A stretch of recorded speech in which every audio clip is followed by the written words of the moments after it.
Cette émission est une production de la télévision régionale des Moulins. Avec la collaboration de la Chambre de commerce et d'industrie Les Moulins, le CFP des Moulins, le CFP des Riverains et le SAE, fiers partenaires de Fibre E.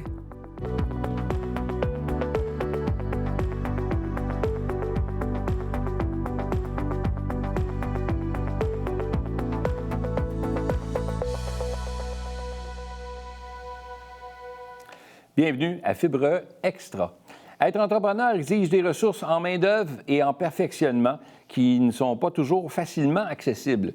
Le service d'aide aux entreprises offert par les centres scolaires peuvent constituer une alternative intéressante pour les entreprises qui souhaitent se perfectionner tout en respectant un budget. Le directeur du service d'aide aux entreprises du centre scolaire des affluents, Louis Garceau, est avec nous. Il vient nous en parler. Louis, bienvenue à Fibre E Extra. Merci, Pierre. Content de te recevoir. Ça fait longtemps qu'on voulait t'avoir avec nous pour démystifier un peu c'est quoi le service aux entreprises. Oui. En quelques mots. En quelques mots, tout ce qu'on peut faire à partir des capacités des centres de formation qu'on a chez nous, on le fait pour les entreprises, essentiellement. Ce qui fait que toutes les formations qui sont offertes, que ce soit en électricité, en ébénisterie et autres, on sert de tout ça pour être capable d'adapter nos formations pour les entreprises? Que ce soit de la formation parce que les entreprises ont aussi besoin d'une main-d'œuvre qualifiée. On a des programmes de formation professionnelle chez nous, mais on a aussi des formations plus sur mesure, des formations un petit peu plus courtes. Donc, on gère toutes ces autres formations-là, autres que ce que les centres donnent déjà chez nous, soit à Terrebonne, Mascouche ou à Repentigny. Okay. Je donne un exemple. Là. Je suis un ébéniste de métier, j'ai mon entreprise, j'ai mon atelier, je fais des armoires de cuisine. Et on en fait des bonnes quantités d'armoires de cuisine. Et là, on développe un contrat avec un contracteur X qui, lui, a 400 logements. Et là, il veut qu'on fournisse les 400 logements et tout ça. Puis ça va se faire à répétition. Il y a plusieurs terrains. Puis bon, ça roule notre affaire. On a signé un contrat en or. Le problème, je n'ai pas suffisamment de main-d'œuvre qualifiée pour être capable d'exécuter ce contrat-là. Alors là, moi, j'engage la main-d'œuvre, parce que je ne vous connais pas, donc j'engage la main-d'œuvre. J'essaie de les former avec les gars que j'ai à l'intérieur ou les dames que j'ai à l'intérieur, mon personnel, pour être capable. Mais là, je perds du temps, là. Comment le SAE peut venir m'aider dans ce... De plusieurs façons. Soit des formations plus courtes, sur mesure, selon les besoins, où là, ils vont séparer les différentes tâches, mais on peut aussi faire des formations complètes, mais relativement courtes. On parle d'une formation, par exemple, qui pourrait durer, je ne sais pas moi, 4 ou 5 mois en assemblage dans ce cas-là, où les gens vont même avoir accès à un diplôme. Mais ce qu'on va faire aussi pour l'entreprise, en plus de former sa main-d'œuvre, on va l'aider à aller chercher du financement parce qu'il y a des coûts importants rattachés à ça. Et les entreprises ne peuvent pas toujours libérer leur main-d'œuvre pendant de longs moments. Bien, nous, on est capable, avec différentes enveloppes qui existent, de faire en sorte que s'ils libèrent une partie de sa main-d'œuvre, bien, cette main-d'œuvre-là, elle va être formée à temps plein et leurs salaires vont être remboursés à l'employeur pendant cette durée-là. Donc, il n'y a pas de coût pour la formation, pas de coût pour la main-d'œuvre. Et ça permet aux entreprises de garder leur main-d'œuvre et de les rendre qualifiées pour répondre à leurs besoins. Quelle est la garantie que cette main-d'œuvre-là que j'envoie chez vous va me revenir chez nous une fois qu'ils vont être formés? Ils restent à l'emploi de l'entreprise, simplement. Donc, les entreprises, ils ne nous les envoient pas. On travaille avec l'entreprise pour former ces gens-là, mais ils restent autrement. Fait que vous venez former les gens chez nous? Chez vous ou chez nous, mais peu importe, selon ce qui est le plus facile. Parfois, tu sais, dans un milieu de travail, les machines sont occupées parce qu'on veut maximiser l'utilisation de nos équipements. Ouais. On n'a pas le temps de libérer nos machines pour pouvoir former les gens. Donc, on peut le faire chez nous, mais on le fait aussi assez souvent dans les entreprises. Mais les gens restent à l'emploi de l'entreprise. Donc, forcément, ils vont revenir puisqu'ils sont payés à toutes les semaines par l'entreprise. C'est juste que l'entreprise va chercher du financement pour rembourser ces salaires-là. Ça va jusqu'aux dernières nouvelles, jusqu'à 25 $ de l'heure. Wow, quand même! Ouais. Donc, ça, c'est une belle économie pour l'entrepreneur, lui, qui va se retrouver avec de la main-d'œuvre qui est qualifiée, qui est vraiment encadrée, formée, qui va venir travailler par la suite pour compléter, justement, le gros mandat qu'ils ont eu. À l'inverse, j'ai encore une fois une ébénisterie, mais je suis tout petit, j'ai toujours été tout seul. J'ai mon petit camion, je fais mes petites armoires, puis je vais les installer. Je me spécialise juste dans les pharmacies. Et là, tout d'un coup, ça se développe. Les gens veulent que je construise d'autres types de meubles et tout ça. Donc là, j'ai besoin d'un deuxième, un troisième, un quatrième employé. Mais je suis petit, là. J'ai juste une personne à bord qui est moi, considéré pas travailleur autonome, mais quasi, là. Puis là, bien, je veux annexer plus de gens. Est-ce que je suis éligible aussi? Mais de la même façon, de toute façon, ces groupes-là, on peut les faire pour plus qu'une entreprise. Dans un même groupe, on peut avoir plus qu'une entreprise aussi, parce que les compétences, ça reste la même chose, là. On forme pour répondre aux besoins des entreprises, mais couper du bois, là, ça reste couper du bois. Mesurer la taille d'un panneau, ça reste mesurer la taille d'un panneau. Opérer un équipement de coupe, ça reste opérer un équipement de coupe. Après ça, les entreprises vont les mettre à leurs mains selon leurs besoins. Donc, oui, il n'y a pas d'enjeu. Puis, ça peut être aussi des plus petites formations. Des fois, c'est 2 jours, 3 jours, une semaine. Il y a du financement qui existe aussi à travers d'autres organisations, par exemple Service Québec, qui va financer une partie, ou en bonne partie, les coûts reliés à ces formations-là aussi. Là, il y a des secteurs innovants. Il y a des secteurs technologiques qui existent au Québec, évidemment. C'est de plus en plus répandu. Est-ce que le service aux entreprises est également là? On parlait des bisseries, mais il y a plein d'autres secteurs, là.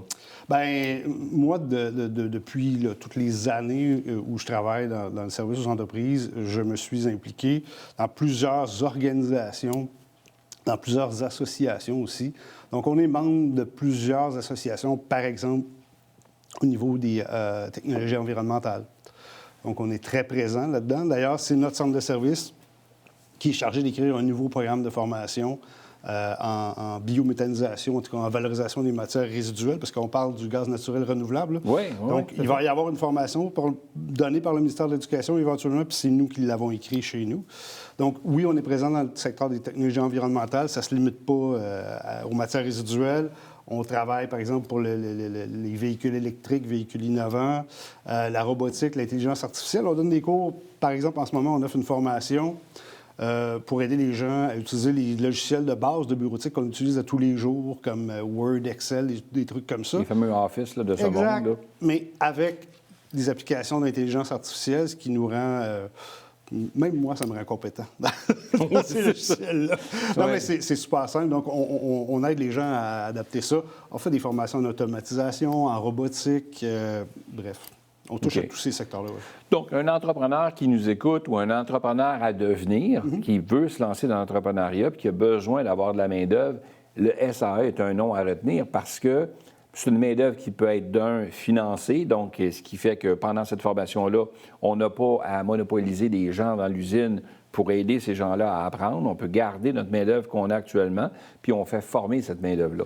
Puis là, on parlait d'un délai de quoi? C'est 2 mois, 3 mois, 4 mois, 5 mois, ça dépend Ça va varier selon les types de compétences que les gens ont besoin de développer. Ça peut être de quelques jours à quelques mois, je dirais. Donc, il n'y a pas de frais pour la formation en soi, puis en plus, elle est payée, les employés peuvent être payés aussi. C'est-à-dire qu'il y a des frais, mais les entreprises ont accès à du financement qui va leur permettre de rembourser généralement les frais reliés aux formations qu'on donne. OK.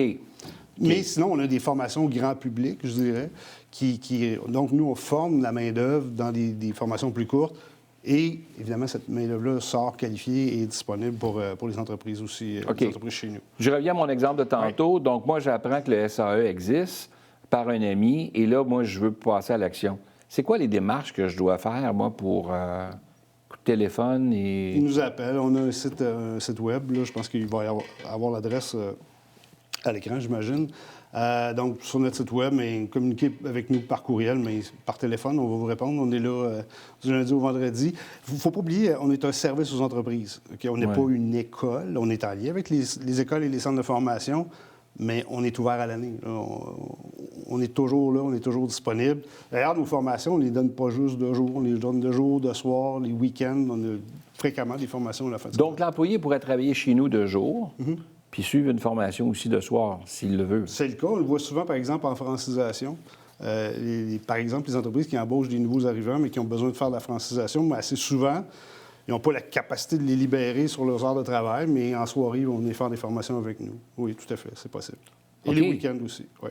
OK, la personne qui peut se permettre ça là, peut le faire. Là. Ouais. Et ça n'a pas besoin d'être un groupe de 20 personnes. Ça peut être une personne qu'on envoie, ça peut être 2, 3, 4. Ouais. Puis ces gens-là peuvent être jumelés aussi avec d'autres qui ont les mêmes besoins.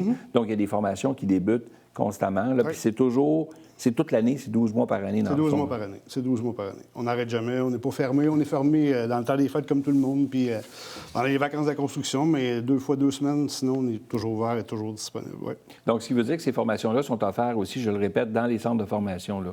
Ouais. Que ce soit dans le coin de Repentigny, au CFP Les Riverains et le CFP Les Moulins. À Mascouche, à Repentigny, Terrebonne. À Terrebonne, puis ou dans les entreprises. Directement. Oui, on se déplace, on sort de chez nous. Combien de gens occupent ton équipe? Bien, disons, une équipe de professionnels, personnel de soutien, à peu près une quinzaine de personnes, mais on a accès à tous les experts, tous les formateurs de nos centres de formation professionnelle. Donc, on peut parler, par exemple, qu'on monte à 250 personnes peut-être. C'est une grosse organisation, puis on a plein de ressources un peu partout dans notre centre de service et on peut les mettre à profit pour ça. D'ailleurs, tu parlais tantôt d'une entreprise qui a besoin de former son personnel, mais on le vit aujourd'hui. Il y a des entreprises qui ont de la misère à trouver le personnel. On donne aussi un soutien au recrutement pour les entreprises. Okay. On va le faire, assurément. C'est dans notre intérêt de former des gens, donc on va aussi les accompagner pour faire du recrutement. On n'est pas une agence de placement, là, c'est pas ce qu'on fait. Mais on peut les accompagner dans leur stratégie. Ouais.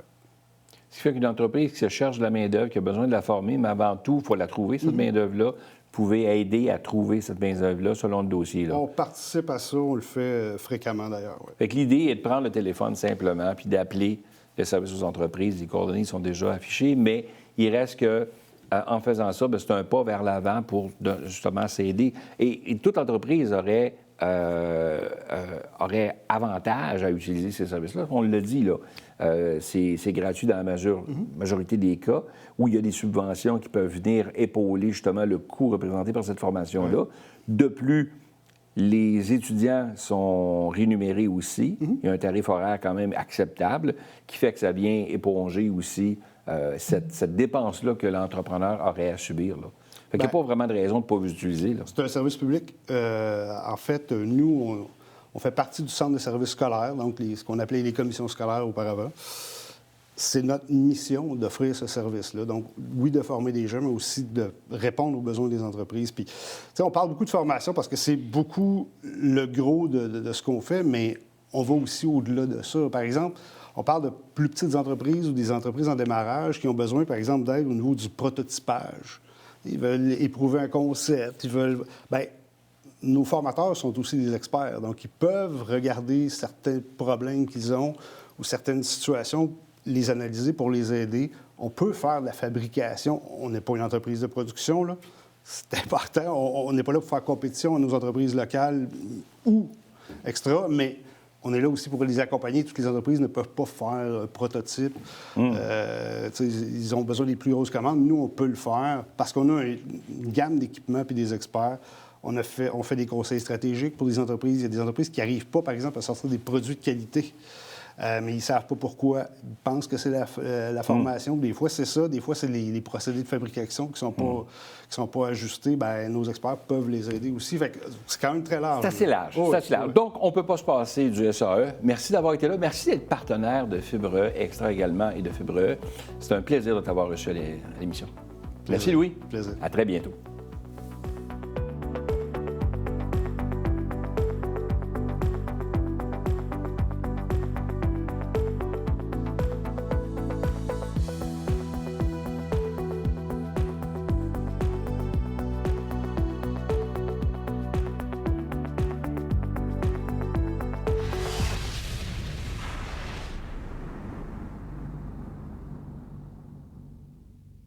Vous souhaitez former vos équipes ou optimiser vos opérations? Au service aux entreprises des affluents, notre mission est claire. Vous offrir des solutions innovantes et adaptées pour accompagner votre succès. Avec engagement, agilité et innovation, notre équipe propose des formations sur mesure, de la francisation en entreprise, des conseils techniques et stratégiques et surtout un partenariat axé sur l'efficacité et la collaboration. Nouveau site web, nouvelle image et bientôt notre lancement officiel. Découvrez-en plus dès maintenant. Cette émission est une production de la télévision régionale des Moulins. Avec la collaboration de la Chambre de commerce et d'industrie Les Moulins, le CFP des Moulins, le CFP des Riverains et le SAE, fiers partenaires de Fibre E.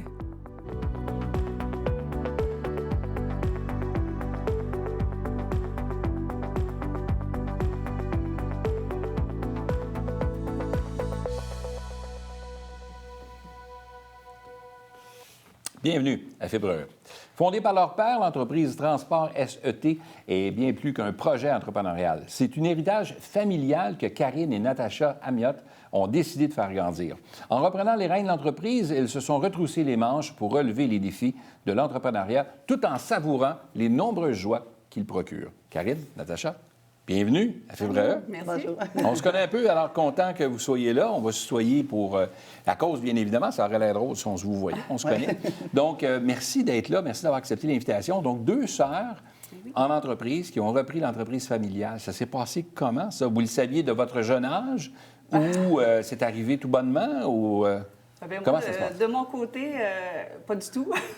C'était pas du tout prévu qu'il y aurait un lien qui se ferait éventuellement dans l'entreprise familiale. Fait que moi, j'ai commencé dans les études en art visuel et en design qui étaient aucunement reliés au transport. Puis c'est vraiment la force des choses que je suis tombée à rentrer. On avait un employé qui a quitté, puis là, j'ai dit durant l'été, ça te tente-tu de nous donner un coup de main? Puis, bien, okay, là, toi, et voilà. Tu étais déjà là. Moi, je suis arrivée pratiquement en 97. Ça va faire bientôt 30 ans. Okay. Puis moi aussi, je m'en allais en psychologie. Puis finalement, je disais, c'est un peu comme intense de toujours être avec des gens qui ont des problèmes et tout. Puis là, je disais, tiens, on va aller changer de tellement plus facile l'entrepreneuriat. Oui, c'est ça. Je me suis lancée en comptabilité. Mon père, il avait commencé dans son sol. Fait que il dit, bien là, tranquillement, pas vite, ça prend de l'ampleur. Tu pourrais-tu me donner un petit coup de main? Puis voilà, 30 ans plus tard, bien, je suis toujours avec SET. Puis Natacha s'est joint quelques années plus tard, une dizaine d'années, je pense, plus tard. En 2004 que je suis rentrée dans la compagnie. Donc là, ça fait quand même longtemps. Vous êtes tous les deux actionnaires, évidemment, de l'entreprise. Vous êtes les deux seuls actionnaires. Vous dirigez cette entreprise-là qui est située dans la région des Moulins, donc dans le transport. Maintenant, vous aviez des notions de transport au départ ou c'est simplement via l'apprentissage avec votre père que vous avez appris le métier? Ou, en fait, ça a toujours été avec nous, le transport, parce que mon père, il a toujours été dans ce domaine. Fait que, moi, à titre d'exemple, à 14 ans, je déchargeais des remorques pour l'aider, des fois les week-ends. Fait que, pour nous, ça s'est fait comme naturellement, puis on baignait déjà dans ce milieu-là. Fait que c'était comme, pour nous, naturel. Puis finalement, on a quand même... C'est ça. Puis on a commencé dans l'entreprise, on avait des postes, j'ai commencé comme réceptionniste. Fait que, on a monté en grade dans l'expérience et tout, mais c'est vrai qu'on l'a appris aussi dans l'entreprise puis dans l'action. Bon, là, quand on a une entreprise de transport veut dire transport de marchandises. Pour transporter la marchandise, ça prend des camions. Oui. Est-ce que vous conduisez des camions? Mais non. C'est presque la seule chose qu'on ne sait pas faire. Mais là, c'est ça. Des fois, elle a dit hey, je devrais aller faire ma classe 1. J'ai dit non. Parce que c'est ça. À savoir, de nos jours, qu'on allait reprendre l'entreprise et tout, j'avoue que le regret que j'ai dit j'aurais bien fait la formation plus jeune pour au moins savoir. Puis avoir ça en bagage en plus. Puis, mais non, malheureusement, notre père n'avait pas de classe 1 ni classe 3. Plus. Nous non plus, mais on peut. Toujours. Ben oui, ça peut toujours se faire. Mais on a quand même deux chauffeuses dans l'entreprise depuis quelques années. Donc, quand vous avez repris l'entreprise, il y avait combien d'employés quand vous avez... Quand tu as commencé, tu étais tout seul avec ton père, là? On était surtout dans le courtage. Fait que graduellement, on a acheté un camion, un autre. Là, on est à une dizaine de camions, à peu près une quinzaine de remorques. On a des camions de toutes sortes de gammes, allant de 26 pieds à 53 pieds. Puis, bien, c'est ça. Là, tranquillement, fait que c'est... Mais aujourd'hui, il y a combien d'employés, là, qui... Une quinzaine d'employés. Une quinzaine à 20, selon la période achalandée. Oui, c'est ça. Puis on a des retraités qu'on appelle des fois quand on a des absences. Fait qu'on a des employés qui ne travaillent pas tout le temps pour nous. Une banque d'employés qui fait qu'ils sont capables de venir pallier à la demande, là, tout dépendant de la demande que vous avez, là. Oui. OK.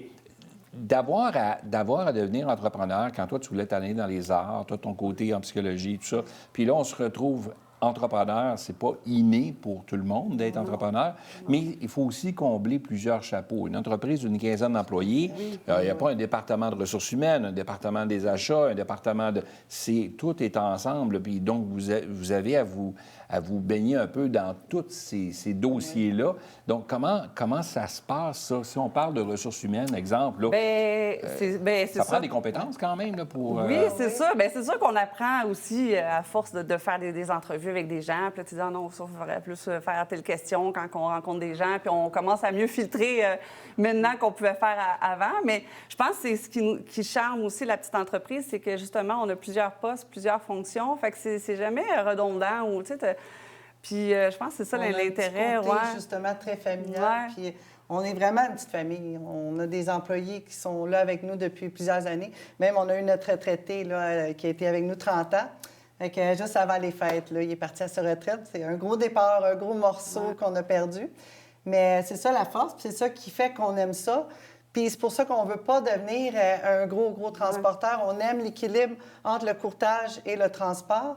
Puis on aime ça rester petit pour être impliqué directement avec les clients, répondre. Tu sais, si on devient trop gros, j'ai peur qu'on perde ce petit côté-là. Qui est important pour vous, là. Oui, très important. Donc, les employés, pour vous, puis l'unité, puis de créer ce sentiment d'appartenance à l'intérieur, vous dites que c'est essentiel comme entrepreneur? Oui. C'est notre Qu'est-ce que ça l'amène de plus à l'entreprise, le fait de... Les gens ont plus le goût de travailler chez vous? Je pense que c'est ça, le lien d'appartenance. Puis, tu sais, qu'ils se sentent importants, que tu n'es pas juste un numéro parmi tant d'autres. Tu as un lien direct avec chacun. Puis, on connaît les histoires de chaque employé, on connaît leur vie un peu personnelle. Fait que, tu sais, quand il arrive quelque chose, bien, tu sais, on comprend la situation, on essaie d'ajuster en conséquence. Fait que je pense qu'il y a un lien vraiment direct qui peut se faire. Il y a même des employés, surtout la pandémie et tout, qui avaient des jeunes enfants. Si leur enfant est malade, bien, souvent, ils nous l'envoient au bureau. On a une salle de conférence qu'on a adaptée un peu, puis on s'occupe de leur enfant. Ça fait un petit côté plus humain que j'apprécie beaucoup de mon côté. Là, on a 2 sœurs. 2 sœurs qui ont été élevées dans la même famille, là, qui travaillent dans l'entreprise familiale, mais qui ont des fois des visions peut-être différentes. Est-ce que ça arrive, ça? Bien, pas vraiment les visions. Mettons qu'elle n'écoute pas, là, puis vous me parlez là, de votre côté. Bien, sincèrement, on se complète très bien. Puis je pense que c'est notre force. Puis on se dit souvent que si un est tanné, on débarque les deux. On est comme un complément. Puis j'apprécie ce côté-là. Puis souvent, on a chacun nos forces. Elle est plus de côté avec la clientèle et tout. Moi, je suis plus RH, comptabilité. Fait qu'on a vraiment nos forces distinctes. Fait que souvent, ça va de soi, ça va bien. Puis quand j'ai un creux, elle me remonte. Et vice-versa. Puis heureusement, on n'a souvent pas les creux en même temps. Fait qu'on s'aide, on se remonte. Parce qu'il y a beaucoup de défis. On pourrait dire ça. Depuis la pandémie, là, les dernières années, c'est plus difficile. Il y a toujours des revirements, il y a toujours d'adaptation. Fait qu'on est les deux à avoir des idées et à amener une nouvelle source d'énergie et tout. Puis je pense que ça fait notre réussite, en tout cas. Ouais. Partage les mêmes propos? Bien oui, bien, dans le fond, on a des tempéraments un peu différents, mais on a une vision qui s'en va toujours quand même. Fait que, tu sais, on va gérer des situations différemment, mais toujours dans la même les lignes. La même enlignement. Puis on parle beaucoup aussi. Aviez-vous peur quand ta sœur est arrivée? Est-ce que tu avais peur que ça arrive, non, ça? Non, c'est moi qui lui ai demandé. J'avais le goût qu'elle vienne se joindre. Au pire, juste l'espace d'un été. Puis finalement, ça a été plusieurs années. C'est ça. Mais tu sais, j'étais contente qu'elle soit... Bien, tu sais, on se fréquente souvent, même en dehors. On est amis, on est toujours pratiquement ensemble. Fait qu'on dirait que ça va de soi. Puis même avec notre père, on a eu des belles relations. C'est rare des querelles en famille. Puis surtout l'argent, ça peut être une source de problème, une source de conflit. Puis souvent, on s'est dit, garde, on ne veut pas aller là parce que la famille, c'est trop important pour nous. Fait que même quand on a racheté, il y avait des petites discordes, mais tout de suite, on a comme fait, non, on ne veut pas aller vers ça. Les conjoints? On les met à l'écart. Oui. OK. Ça, c'est important, ça. Ça implique si on a besoin de l'aide, mettons, manuel, réparer quelque chose qui brise, puis après ça, tu t'en vas. Mais pas dans la gestion. Non. Ça, on pourrait penser que ça serait plus compliqué. Là, nous deux, ça va bien, là, mais des fois, tu rajoutes des personnes et tout. Là, c'est là que ça devient plus compliqué. Reste entre filles. OK. Vous gardez ça entre vous autres. Fait que c'est un conseil que vous donneriez aux gens qui nous écoutent de dire... Bien, c'est important parce que des fois, les conjoints viennent influencer vos décisions. Ouais, Puis là, tu dis, exactement. ben, tu sais, il y a quelques mois, j'aurais pas dit que tu pensais comme ça. Puis là, je sais pas ce qui arrive, ta vision Tout à change. fait. Ouais, mais je parlais avec mon conjoint, puis là, il me disait telle affaire. Exact. Puis, tu sais, je pense qu'il a raison, puis je pense que tu prends trop de place. Ou, tu sais, puis ça vient que ça crée des conflits, là. C'est C'est difficile, ça. Oui, sait mais jamais. tu sais, ils sont habitués aussi, ils ont vu l'évolution eux aussi, puis ils se gardent un pas de recul. Fait que, tu sais, eux aussi, ils ont des commentaires à apporter et tout, mais souvent, c'est plus dans le constructif que, tu sais, Oui. on n'a Ou pas par trop de l'écoute. problèmes. Dans l'écoute aussi, parce que dernièrement, avec tous les défis, les problèmes qu'on a vus, bien, ils sont devenus un peu des psychologues à leurs heures, mais c'est ça. Fait que, Quand on regarde le chemin parcouru, on prendrait un autre chemin aujourd'hui pour arriver ou est-ce qu'il y a des choses qu'on ferait différemment? bien, on se questionnait justement là-dessus récemment, c'est drôle. Puis on se disait, parce que nous, à la base, on était juste dans le courtage. Courtage, oui. Fait qu'on n'avait pas de camion, pas de chauffeur, pas d'employé. Puis, tu sais, on va se dire, la gestion du personnel et tout, dernièrement, est encore plus difficile un peu. Fait qu'on se questionnait à savoir, est-ce qu'on aurait aimé plus continuer juste courtage? Mais, tu sais, il reste que SET, avec le service qu'on offre, nous autres, on a tous des monte-charges hydrauliques et tout. Je pense que c'est notre force, c'est nous. Tu sais, je pense que je ne changerais rien, finalement. Tu sais, avec recul, je me dis. Puis on ne sait jamais, c'est ça. On aurait peut-être changé des choses, puis on aurait été différent à bout de ligne, mais c'est dur à savoir parce qu'on ne sait pas après les décisions qu'il y aurait. répercussions. Mais Tu sais, notre c'est ça. clientèle est là il y en a depuis le tout début, 30 ans pratiquement. Puis on a des bons clients, des belles compagnies d'ici. Fait qu'on est comme fiers de ça. Puis on se trouve, tu sais, on est valorisé de voir comment ils ont fait de l'expansion puis comment ça va bien pour eux. Puis tu sais, on est là depuis les tout débuts à transporter quelques petites palettes Donc, gauche les gens sont fidèles avec Oui. vous. Tout à fait. Qu'est-ce qu'on souhaite à SET pour la suite? Eh bien, écoute, une continuité un peu comme on est lancé, un peu. Avec garder le monde, bien s'entourer de l'équipe qu'on a présentement, de garder une bonne équipe autour de nous. Toujours nos petits clients fidèles. oui, c'est puis ça. d'en avoir Garder, des nouveaux. Puis on est toujours contents. On les accueille Ouais. avec plaisir. Puis, Une économie plus calme. peut-être. oui, c'est ça, une stabilité dans l'économie. Oui, Parce au que moins ça de bouge gros beaucoup. défis. ouais. Puis, tu sais, juste une petite stabilité, là, un petit roulement tranquille. Un petit là, 2-3 pour ans tranquille. Ouais, sans Tu sais, on pandémie, n'aimerait sans- pas ça parce que, tu sais, si je fais un recul de mes presque 30 dernières années, je me dis, hey, j'ai été quand même plusieurs années qu'on faisait notre petit roulement. Mais là, les dernières années, là, on se disait que c'était rock'n'roll un peu, mais c'est ça. Fait qu'on Mais sait- l'expérience que vous avez acquise, mesdames, au fil des dernières années, vous permet de traverser ce moment un petit peu plus houleux. Tu sais, l'entrepreneuriat, c'est ça aussi. Hein? C'est une mer qui n'est pas nécessairement toujours tranquille. non. Des fois, il y a beaucoup de vagues. Des fois, c'est des vagues quand même assez importantes. Ouais. Il n'y aura peut-être pas jusqu'au tsunami, mais quand même, ça peut être... Des fois, on a l'impression que c'est un tsunami, mais des fois, c'est juste une grosse vague. Mais il reste que, dites-vous, que la mer se calme éventuellement, puis il y a toujours Mais du soleil oui. de l'autre côté. Elle finit tu sais. toujours par se Ouais, calmer. tout à fait. C'est ça. Ça fait du Tout à bien. fait. Puis après ça, on est prête pour affronter l'autre vague. Mesdames, merci d'avoir accepté l'invitation. C'est tout le temps qu'on avait, mais c'était fort intéressant. Puis longue vie à SET Transport. C'est le fun de merci, vous voir, les merci. deux sœurs, en complète synergie comme vous l'êtes. Là. Honnêtement, vous êtes comme deux sœurs siamoises. Là. Oui, on se ressemble beaucoup. Ouais. Merci à vous. Merci. Merci.